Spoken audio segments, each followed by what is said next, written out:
There have been reports of police beating war veterans during a peaceful protest in Boston. The demonstration was part of the Occupy Wall Street movement, which is aimed at big business and banks. The protests, which started in New York, are now countrywide. Now let's get more from RT's Lucy Kifana, who's closely watching the protests for us there. Hello to you, Lucy. So these reports we're getting from Boston, is it the first time police have used force there?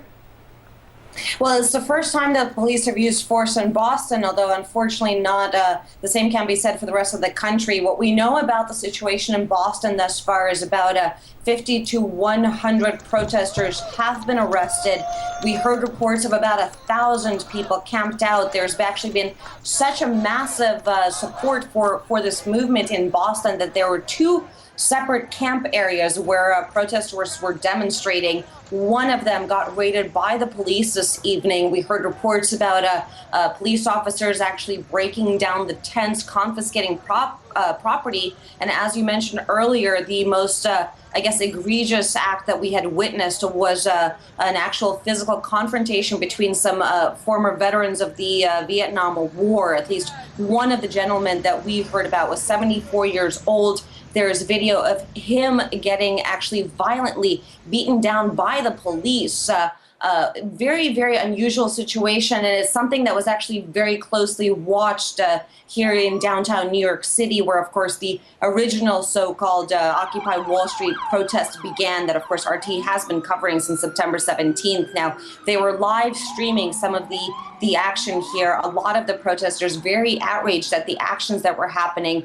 Several have actually left New York to travel to Boston to show solidarity with some of the protesters out there.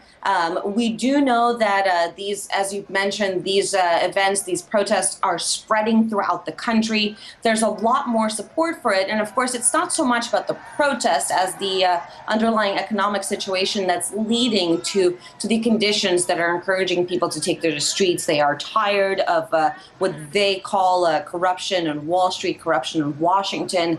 They feel like the economic system no longer represents them. And many of the people that I've spoken to here really just don't feel like it's a democracy. It's the kind of country that they thought that they originally were living in. People are trying to take a stand for what they feel is right. Whether or not that's going to be heard, of course, is a whole separate story. Now, we do know that these protests, as I've said earlier, are spreading. We do know that the police are far more aware of the fact that there is this discontent across the country. They're trying to be careful. But again, we do see instances like what we saw, for example, last weekend here in New York on the Brooklyn Bridge, where 700 protesters were arrested for marching on the bridge, an unprecedented number here in New York. And of course, this is spreading across the country. More and more cities seem to have their own so-called Occupy Wall Street moments that have sprung up.